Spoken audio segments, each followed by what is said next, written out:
Comment puis-je accepter une situation difficile?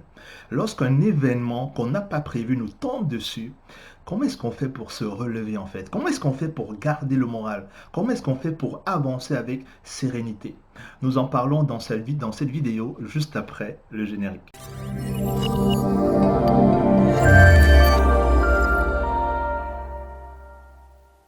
Bonjour à vous, je suis Didier Gélanor, conférencier, coach et auteur. J'aide les hommes et les femmes qui aimeraient devenir de meilleurs leaders, qui aimeraient avoir beaucoup plus d'impact, de confiance et être beaucoup plus productifs. Si c'est la première fois que vous atterrissez sur cette chaîne, laissez-moi vous souhaiter la bienvenue. N'hésitez surtout pas à vous abonner sur cette chaîne pour recevoir mes vidéos en priorité. Et vous savez, j'ai écrit un dernier livre qui est L'audace de réussir. C'est un livre qui est très apprécié. On parle de confiance en soi, on parle de succès, on parle de réussite, on parle de motivation.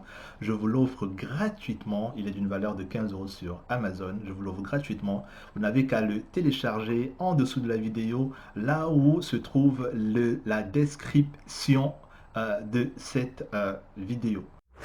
Je vous souhaite d'avoir la sérénité d'accepter ce que vous ne pouvez pas changer. Je vous souhaite d'avoir le courage de changer ce qui doit être changé. Je vous souhaite d'avoir la sagesse de distinguer les deux. Vous savez, lorsqu'on vit une situation difficile, on se pose souvent la question de savoir comment est-ce qu'on peut faire pour garder le moral, comment est-ce qu'on peut faire pour avancer. Pour la plupart d'entre nous, nous avons pris des décisions assez ambitieuses en début de cette année. Nous avons décidé que ça devait être une année magnifique, une année pleine de succès. Nous avions même déjà commencé à travailler sur nos différents projets. Sauf que à un moment donné, peut-être maintenant, il y a un événement extérieur, indépendant de notre volonté, qui est venu tout stopper. Comme ça. Et on a commencé à perdre un peu les pieds, on a commencé à perdre un peu les pédales, à se demander que va être notre avenir. Alors on a commencé à se poser la question, qu'est-ce qu'on va devenir? Qu'est-ce qu'on va faire à partir de maintenant? Que ce soit à cause de la crise qu'on est en train de vivre, sanitaire, ou bien la perte d'un être cher, ou bien notre entreprise qui est en train de faire faillite. Bref, dans ces situations-là, ce n'est pas évident de s'en sortir. Le premier conseil que j'aimerais vous donner avec beaucoup d'humilité, c'est le suivant. C'est que plus rapidement on accepte la situation difficile, plus facilement on peut commencer à trouver des solutions. Souvent, ce qui est délicat, c'est de pouvoir accepter ce qui nous arrive. Parce que généralement, qu'est-ce qu'on fait? Pour la plupart des gens, et j'espère que ce n'est pas votre cas, pour la plupart des gens, c'est le fait de commencer à se plaindre en fait, de dire que pourquoi ça nous arrive, de dire que ce n'est pas de notre faute. Bref, tout ça, ça ne sert à rien en fait. Parce que ça ne va à aucun moment changer la situation. La situation, elle est là, on ne peut rien y faire. Permettez-moi de vous raconter une histoire. Avant, lorsque j'étais dans la rue et que j'ai commencé un tout petit peu à sortir un peu ma tête de l'eau, ok, j'avais un oncle qui était vraiment un amour pour moi. C'était une personne qui m'encourageait à chaque instant en fait. Chaque fois que j'allais le voir, en partant, il me saluait et lorsqu'il lâchait sa main, je me retrouvais toujours avec un billet de 10 €, de 20 € entre les mains. Ce n'est peut-être pas énorme pour vous, mais pour moi qui venais de la rue, c'était quelque chose de génial en fait. Et c'était une personne au-delà de cela qui était en train de me dire à chaque fois qu'il croyait en moi et que je pouvais accomplir ce que je voulais. La seule personne dans ma famille. Le jour où j'ai appris qu'il est décédé, pour moi c'était la fin du monde en fait. Pour moi c'était l'horreur parce que je ne savais plus à quel sein me vouer. Mais j'ai très vite compris, très très tôt, qu'il fallait que j'accepte la situation en fait. Parce que je le lui devais en fait, je lui devais ça. Il fallait que je continue parce qu'il avait tellement fait pour moi, il m'avait tellement encouragé, je ne pouvais pas rester à me morfondre en fait.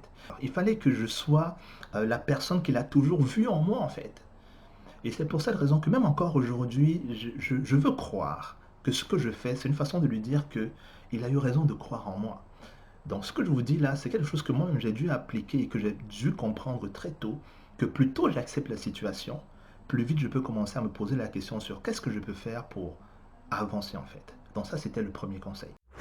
Deuxième conseil, comment puis-je accepter une situation difficile? C'est que très souvent, il y a une chose qui est très importante quand on vit une situation difficile, c'est tout simplement de savoir que il nous faut un moment pour digérer la situation. Comme je vous disais tout à l'heure, ça ne sert à rien de lutter en fait. Se plaindre, ça n'aide pas. Quand on a fini d'accepter, maintenant c'est tout simplement de digérer ce qui est en train d'arriver. Il nous faut un temps pour encaisser la nouvelle. Et peut-être pendant cette période-là, on va pleurer. Si c'est le cas, allons-y, pleurons. Peut-être pendant cette période-là, on va vouloir ne rien faire. Si c'est votre envie, faites-le. Mais vous devez passer par cette phase-là. Vous savez, il y a beaucoup de personnes qui sont confinées en ce moment. Et dès le départ, ils ont accepté la situation. Ils ont commencé un peu à subir l'événement. Et c'est normal en fait. C'est normal. Parce qu'on ne peut pas tout de suite repartir en fait. C'est difficile. Donc là, il faut prendre du recul, encaisser, se poser des questions, assumer ce qu'on est en train de vivre. Et ce n'est que comme ça que lorsque cette phase-là sera passée, qu'on sera prêt à passer à l'étape suivante. Mais il faut un peu qu'on prenne du recul et qu'on digère ce qui est en train de se passer. Parce que ce sont des habitudes qui ont été mises en place depuis longtemps que nous avons perdues en fait. Et on ne peut pas tout de suite aller vers autre chose sans passer par cette étape-là, qui est tout simplement de prendre du recul et d'accepter ce qui est en train de se passer. Mais seulement cette période-là, il ne faut pas qu'elle soit longue, il faut qu'elle soit courte en fait, pour nous permettre de rebondir et d'aller encore beaucoup plus vite et beaucoup plus loin. Troisième conseil pour accepter une situation difficile, c'est de se dire que, de rester positif en fait, de se dire que la situation, elle va passer, de se dire que quel que soit ce qu'on est en train de vivre là, ça ne va pas durer. À un moment, nous allons devoir sortir du tunnel. On va devoir, à un certain moment, profiter de la vie et vivre des joies encore beaucoup plus importantes que celles qu'on a vécues avant que l'événement ne vienne nous barrer la route. Que de toutes les façons, que ce soit la perte d'un être cher, que ce soit la perte de notre entreprise, c'est vraiment difficile. Je suis conscient, les amis, je suis tellement conscient. Nous avons tous perdu des personnes, nous avons tous perdu quelque chose qui nous tenait à cœur. Mais c'est juste de se dire que la vie, elle continue en fait. Elle continue et que ces personnes-là, ce qu'elles veulent au-delà de tout, c'est qu'on puisse continuer en fait. Et que ce soit nos salariés, si on a perdu nos collaborateurs, si on a été licencié, bref, c'est que la meilleure façon d'avoir une vengeance, on va dire, c'est de relever la tête et d'y aller en fait. Mais pour cela, il faut qu'on garde dans notre esprit que tout peut se reconstruire en fait. Tout peut se reconstruire et que la vie, elle continue en fait, et qu'il faut qu'on continue à se battre, qu'on continue à y croire, parce que perdre l'espoir, abandonner, ça ne sert à rien et ça ne sert pas le monde. Au contraire, il faut qu'on garde la tête froide, qu'on se tienne droit et qu'on se dise que s'il faut tout rebâtir, on va tout rebâtir parce que nous en avons la capacité. Gardez vraiment cet optimisme-là, gardez vraiment cette énergie positive-là, parce que les gens autour de nous ont besoin de ça en fait. Parce qu'il y a d'autres personnes qui sont là et qui comptent sur nous. Et c'est extrêmement important que vous compreniez ça. Gardez vraiment cette positive attitude quand on est en train de vivre un moment difficile ou bien quand on est face à l'adversité. C'est essentiel. Un point également important pour nous permettre d'accepter facilement et rapidement une situation difficile, c'est que très souvent, lorsque on vit un événement comme ce qu'on est en train de vivre là, qui met en fragilité nos habitudes, qui met en fragilité nos projets, très souvent on perd notre image de nous, on perd notre confiance en nous, on perd notre estime. Donc, ce qu'il faudrait faire, c'est être vigilant sur le fait que c'est justement dans ces situations-là qu'on doit commencer à reconstruire l'image qu'on a de nous, en fait. Étant donné qu'on est fragile, on est extrêmement fragile pendant cette période-là, parce qu'on navigue dans l'incertitude, on navigue dans une profonde incertitude. On ne sait pas de quoi demain sera fait, on ne sait pas ce qui va être nos prochaines actions. Donc, on est en perte de repère totale. Et c'est pour cette raison que je vous invite, pendant cette période-ci, à vous poser la question de savoir qui je veux devenir à partir de maintenant.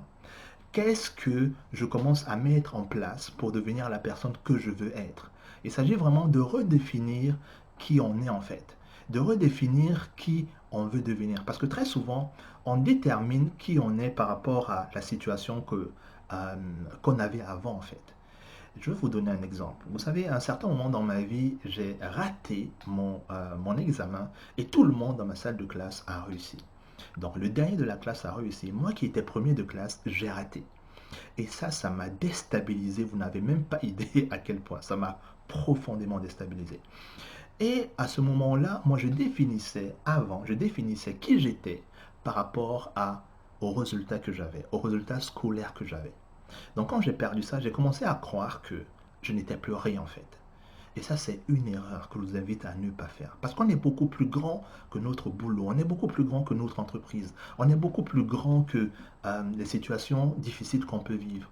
On peut encore, comme je vous le disais tout à l'heure, tout reconstruire. Il ne faut jamais oublier ça, que votre identité ne dépend ni d'une personne et votre identité, elle ne dépend ni de quelque chose d'extérieur. Votre identité, elle ne dépend que d'une chose, c'est de vous-même en fait. C'est de la façon dont vous vous définissez dans votre tête. Et permettez-moi de vous dire qu'on peut être dans une situation difficile et être heureux aussi. On peut être dans une situation difficile et continuer à prendre du plaisir, continuer à avoir des projets en fait, et être heureux et réussir tout ce qu'on entreprend. Tout ce qu'il faudrait, c'est de commencer à réfléchir différemment. C'est pour cette raison que cette période-là, c'est vraiment un moment de prendre du recul et de se redéfinir. J'espère vraiment que ce conseil-là, vous le comprenez parce que moi, ça a été essentiel, parce qu'il a fallu que je bâtisse tout autour de moi à chaque fois que j'ai perdu quelque chose, que ce soit lorsque j'étais sans abri, que ce soit lorsque j'ai raté mon examen ou lorsque j'ai perdu mon oncle. Bref, à ces moments-là, on redéfinit qui on est pour avancer davantage en fait.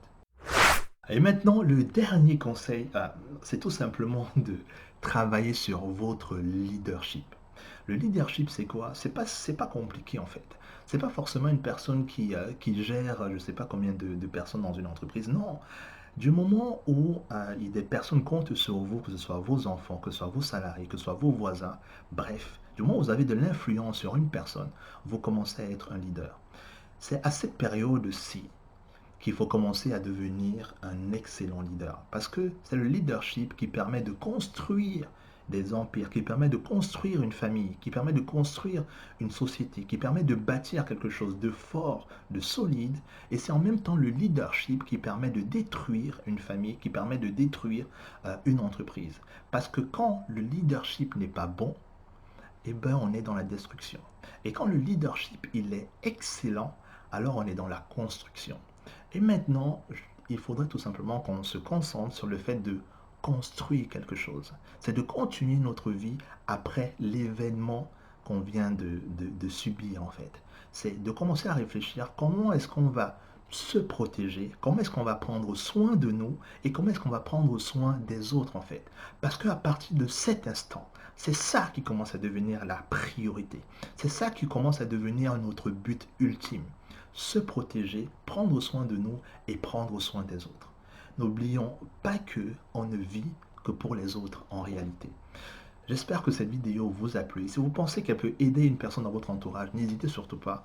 En tout cas, aujourd'hui, nous sommes au 8e jour de confinement. Je compte faire des vidéos comme ça très souvent pour aider la plupart des gens. C'est le moins que je puisse faire. En tout cas, la femme la plus belle au monde ne peut donner que ce qu'elle a.